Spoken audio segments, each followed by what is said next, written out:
Hey guys, so today we're going to kind of combine two textbook lessons together because they're the same thing. And what they're talking about is trig ratios for angles between 0 and 360. So far we've just been focusing on the acute angles, right? So the acute angles were just between 0 and 90. So today we're going to take it further and we're going to look at it, well, what about over here? What about over here? What about down here? Right? Because when you make a full circle, you come back to 360 degrees. Okay, so before we get into that, we've got some pretty important terminology to get into, right? We're getting into some very specific stuff. So first thing, we want to talk about an angle in standard position, okay? Okay, so I've got a couple of scenarios. I just drew them out so you didn't have to watch me drawing stuff out. And I'm going to draw a couple of different angles. So first I'm going to just draw one in our usual location. Okay. So here I've got my angle. Well, we're used to drawing our angle right there, right? So there's our angle. We start with what's called the principal arm. Oops, where'd my color? Okay, so this angle is our principal angle.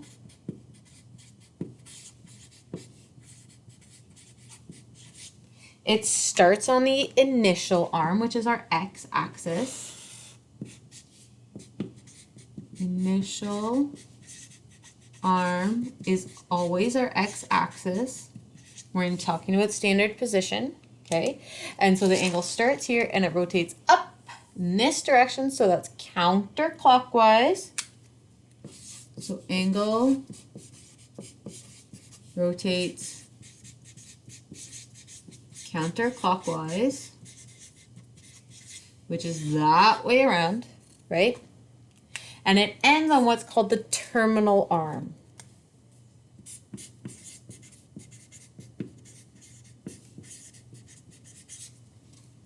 Okay, so I can draw that same sort of idea in all the different quadrants. Okay, we still have our vertex. Don't forget our vertex. All right, I almost forgot that one. Because that's what I'm rotating around. Okay, so let's do the same thing, and we're just going to draw it in one of the other quadrants. So this one was quadrant 1. Quadrant 1. Okay, so quite often we do the what's that called? Sorry, I don't know where my brain is. Roman numerals. But your textbook uses 1, 2, 3, 4, so we're good. So let's draw something over here in quadrant 2. Okay, so I'm going to draw the same idea. So I still have my principal angle, it has to come around from here, and it's going to land on my terminal arm. So my angle has to start here, end there. Okay, so that's my principal angle. Angle. Okay, so it had to start from the x-axis. So this is still our initial arm.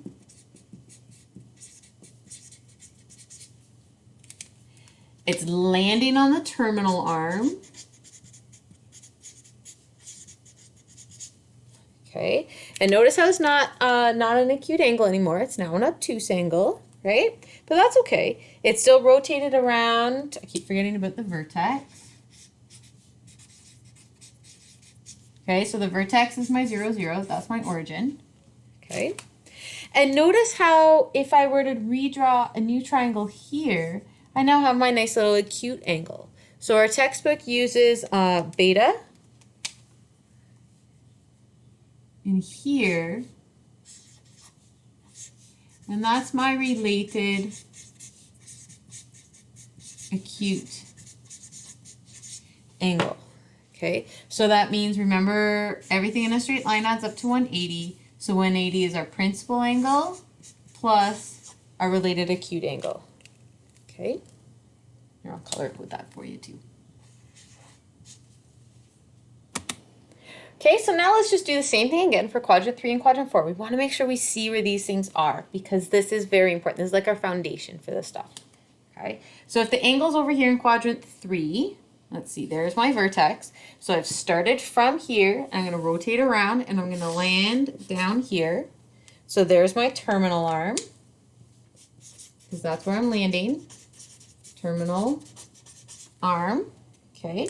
And I had to rotate from my initial arm all the way around. So there's my principal angle right there. Okay. Oops, let me draw that up here. There's my principal angle. And I started from my x-axis. So there's my initial. So I went all the way around. Notice now I have an angle that's bigger than 180. Okay, this is our 180 right here. This was our 90. This was our 0 degrees, 90, 180. Now I'm bigger than 180. And this time when I draw and figure out my related acute angle, here's the 90-degree triangle that we're looking at. So this guy in here, this is why I moved that symbol. That's my related acute angle.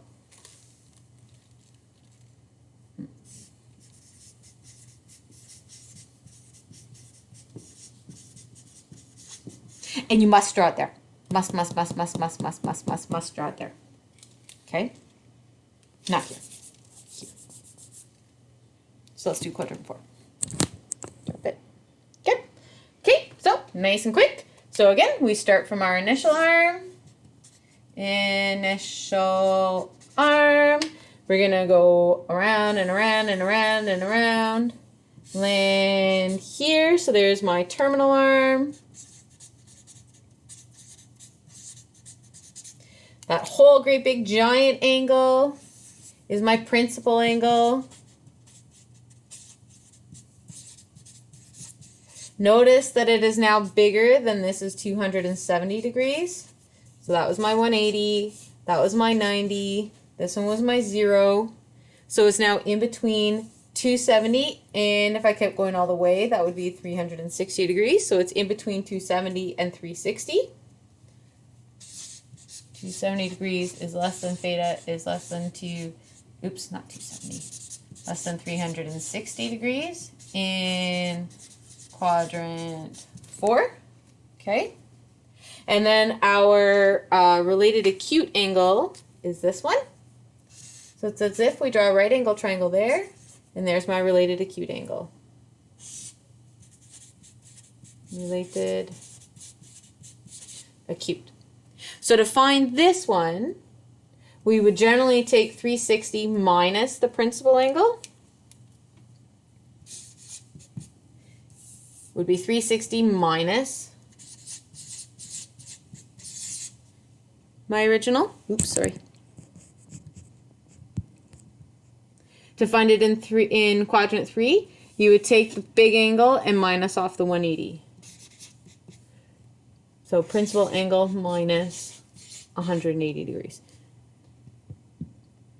So we got a couple of different ways to show it. So hopefully you wrote this down. This is going to be an important reference sheet for you as we go through the rest of this unit. Okay, so now we're going to look at the whole picture here. So right now I've drawn my triangle. Okay, so this is for point XY. Okay, and I'm just going to do the general one. We can worry about actual stuff later, right? I've got my X is down here, my Y is up here, and R is right there. So R is, remember, radius, C squared, right? C squared equals A squared plus B squared. So R squared is just X squared plus Y squared, right? I'm not going to do anything exciting about that, but that's why I'm using R. And the way we often think about this one when we generalize it is that this is actually tracing out a circle. And what we're going to do is we're going to follow that point as it traces out a circle on here. So because it's tracing out a circle, hence the R for radius, whatever, who cares? It's a letter, whatever. But what is very important is now we need to do our trig ratios. That's right. And let's start with sine, cosine, tan, because those are the ones we're used to. So let's remember that sine angle is opposite over hypotenuse, right? So in this scenario, sine of my angle is going to be equal to my opposite over my hypotenuse. So it's going to be my opposite over my hypotenuse. Okay, good. Cos angle, remember, it's adjacent over hypotenuse. So let's see, my adjacent is x. my hypotenuse is r. Nothing exciting yet. It's okay. And last but not least, we've got tan angle is opposite over adjacent. So what does that mean? Opposite is y. Adjacent is x. And that's it. There you go. Beautiful. 3 trig ratios. So easy.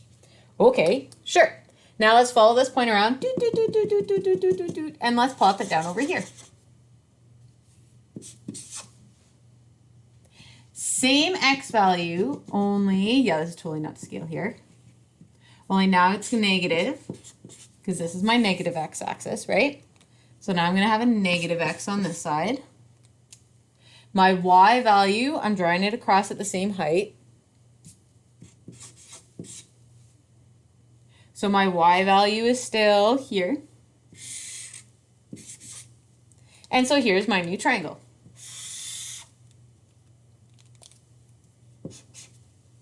Okay, now my angle, remember, travels all the way around there. But when I talk about my little beta in here, well, guess what? It's all the same triangle anyway, right? My related acute, oh, is going to give me this, oh, it's like the same triangle. Let's figure this out. Okay, so sine of my angle, remember we said is opposite over hypotenuse. So opposite over hypotenuse. Well, that's still r. My values didn't change, so it's still r. Okay, sine cos angle is adjacent over hypotenuse. So let's see. Well, adjacent is now negative. Negative x over hypotenuse r. So the whole answer is now negative. Interesting. Tan is opposite over hypotenuse. So let's see. Oops. Opposite is y. Opposite over hypotenuse. What am I talking about? Opposite over adjacent. Can you tell it's late at night? Opposite over adjacent. Oh, that's negative x. Stop coloring on the board there, miss. So look at that. Sine is the exact same value, but cos and tan, well, they're the exact same numbers. One of them is now negative.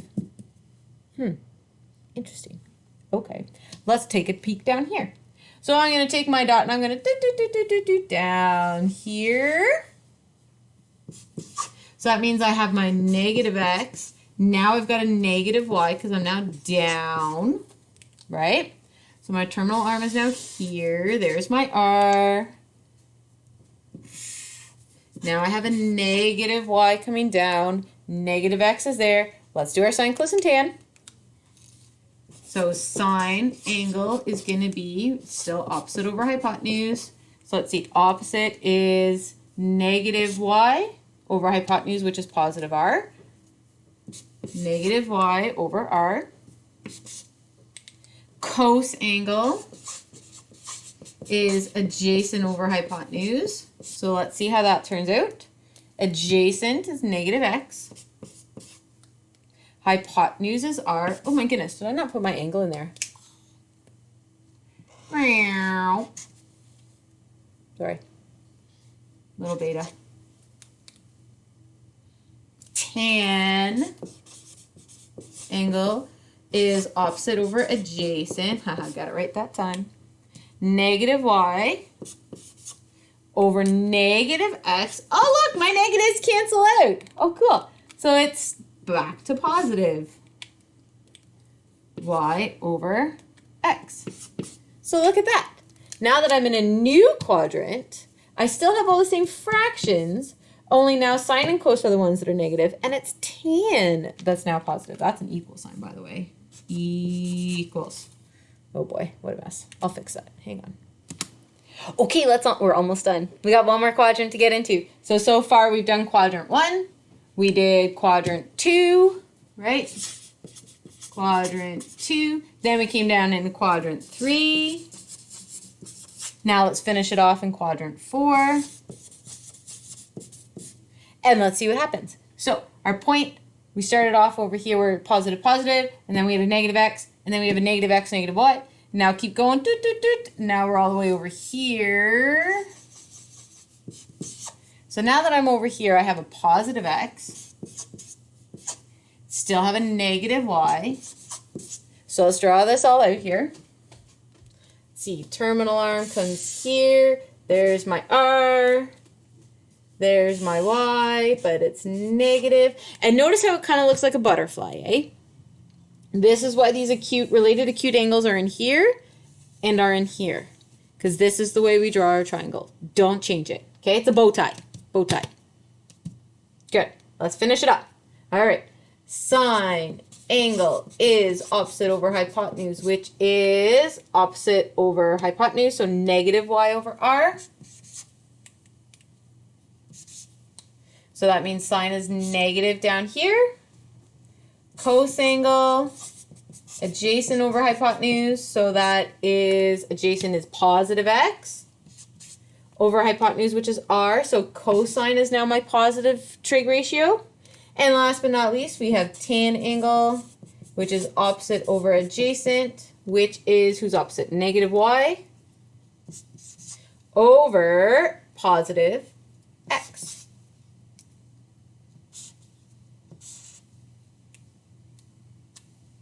So what do we see? Again, we see those same numbers in the same spots, right? I even color code it, so we saw it all. And what we see is that everybody is positive here. Only sine is positive here, the others are negative. Only tan is positive here, the others are negative. And now it's cos's turn to be the only one that's positive and everybody else is negative. So this is nicknamed the cast rule. So cast is an acronym, oh gosh, acronym for which ratio is positive. So cast starts here. So that means cos is positive, right? And cos was positive. All, so cast A, all are positive. And keep going. S means that sine is positive. And T means that tan is positive. So that's pretty cool. Now, when I taught at Sudbury Secondary, my students came up with another acronym and said all are at the STC, the Sudbury Theater Center. Cool, eh? More local. Okay, so let's put some of that awesomeness into action. So, example 1, given the point P, 3, -4, we want to sketch it in standard position, state our primary trig ratios, find the related acute angle, and then find the principal angle. So we got a lot we got to do. So, let's start with sketching, because all the answers are in the sketch. Okay. Where are we going to sketch? Let's sketch right here. So here's my sketch. 3, -4, so that's going to go down. So there's my x, there's my y. So x equals 3, so 1, 2, 3. Y equals -4, so I got to come down 4. 1, 2, 3, 4. We'll pretend I actually have a scale here. So there's point P, 3, -4. Okay, easy so far. So let's finish it off. So I want to draw it in standard position. So I need to show my terminal arm there. And I need to show the angle. So there's my angle theta, right? So that's my principal angle.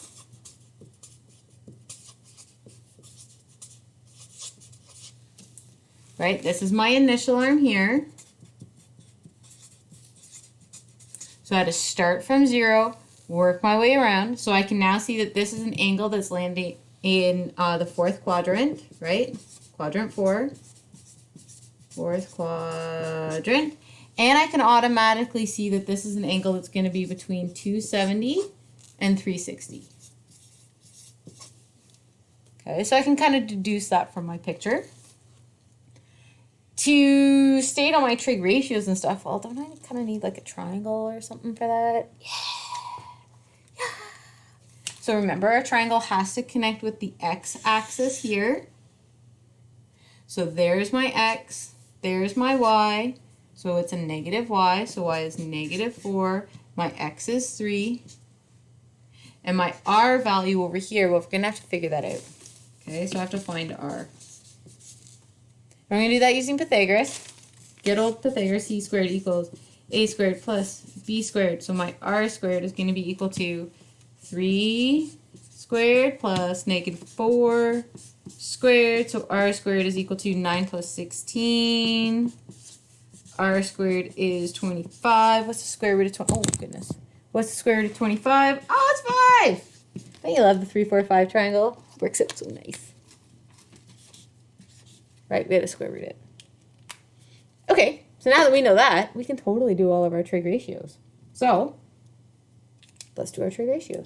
Let's see. Primary. We only need our primary ones here. Where am I going to write these? Here? Here. So, remember, sine theta is opposite over hypotenuse. So, opposite would give me negative 4 over my hypotenuse, which is 5. I found that out. It's now 5.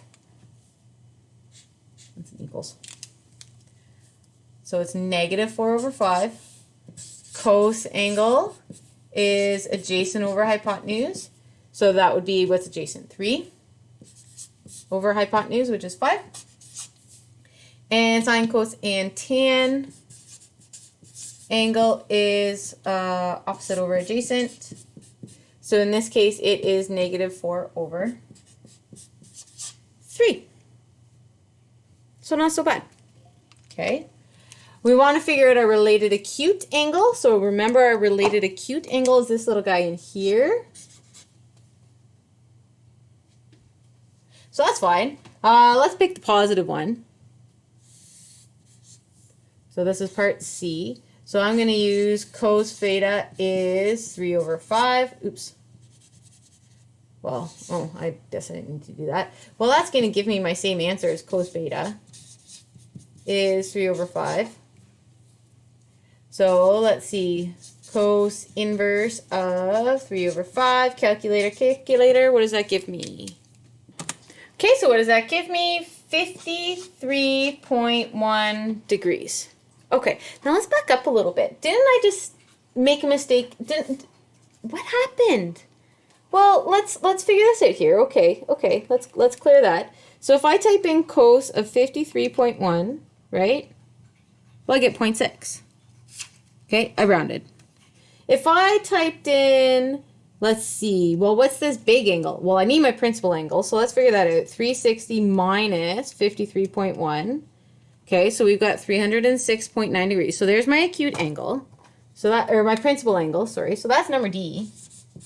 Because the whole path would be 360. Minus, because I'm coming backwards.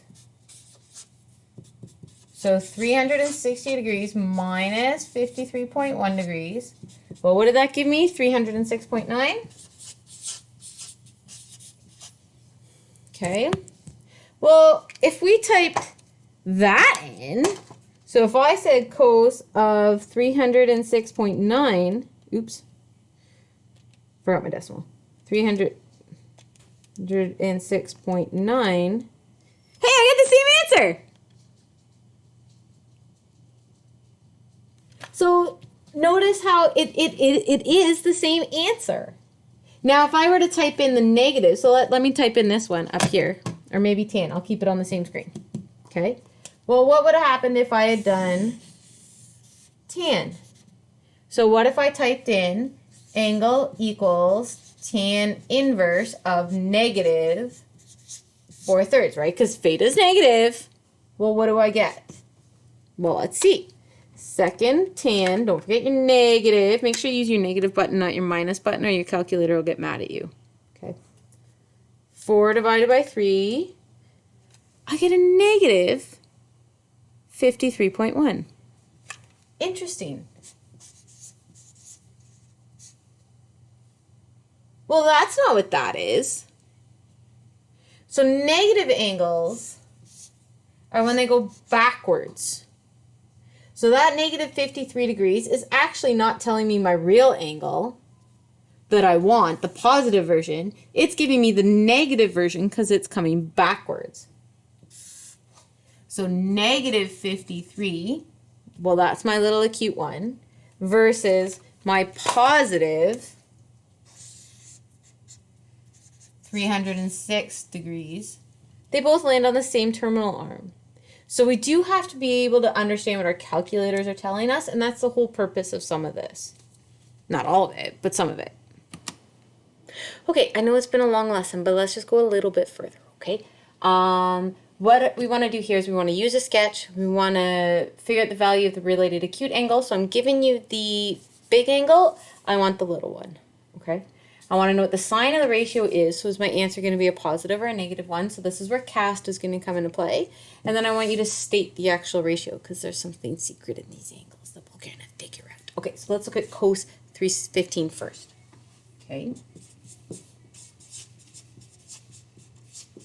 So the first thing I have to figure out is where is 315 degrees. So here's my sketch. There's my x. There's my y. So I know this is my 0. Travel along, there's my 90. Travel along, there's my 180.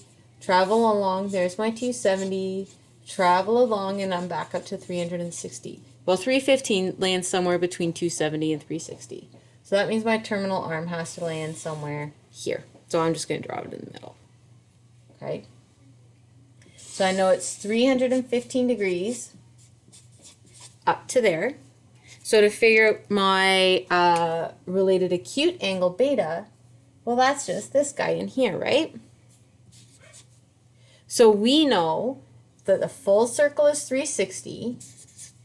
So my beta is going to be 360 minus 315. And what does that equal? Oh, that's 45! Oh, we know this. This is a special triangle. Yeah. Special triangle. 45 degrees. And we know a 45-degree angle is 1 root 2. Nice. Let's do this. Okay, so now we figured out the related acute angle. Now we can figure out, the sine of the ratio. So this is where cast comes into play, right? So with cast, remember, that tells us who's positive. So down here, let's see, there's C is positive, A is positive, S is positive, T is positive. So if only cos is positive here, that means that all cos is positive. So what's that, C? Cos of 315 degrees is positive, right, because of cast. And then I want to state the actual ratio. So cos of 315, remember cos angle is adjacent over hypotenuse. I should have started with that. So adjacent gives me a positive 1 over root 2. Nice, eh? Okay, so let's finish up. Let's do the same thing for tan of 120. Okay, we got this. We got this. Okay. Tan of 120 says use a sketch. So here's my x and my y. Sorry, there's my x, there's my y. So let's see, this is 0 degrees. There's 90 degrees up here. 180 is over here. Oh, 120 is in between 90 and 180. So I'm just going to draw it there. And there's my angle. So there's my theta is 120 degrees. Okay. So our related acute angle, so our beta is going to be in there. So that's going to be 180 minus 120. Because we didn't make it all the way there. Minus 120. So what's that? 60. Oh, another right angle triangle. Woo. So let's see. If this is 60, that would make this one 30. So that would make this a negative 1, 2, root 3. Nice. Okay. Now according to cast, let's see here. We want the sign of the ratio, so C is positive, A is positive, S is positive, T is positive. So since only sign is positive over here, we automatically know that tan of 120 degrees is going to be negative, equals to negative okay, so it's going to be a negative answer. Maybe I'll write the whole word. Is negative because of cast. And then I want to state the actual ratio. So tan of the angle is opposite over adjacent. So tan of 120 degrees is, who's opposite? Root 3 over adjacent, negative 1. All right, negative 1. So that's going to be negative root 3. Hey, we were right. It's negative. Yeah. Okay, so I'm sorry it was such a long lesson, but you needed all of this craziness to help us visualize that, which is what leads the two things kind of work together to give us this. This is our end goal for the most part. So, good stuff.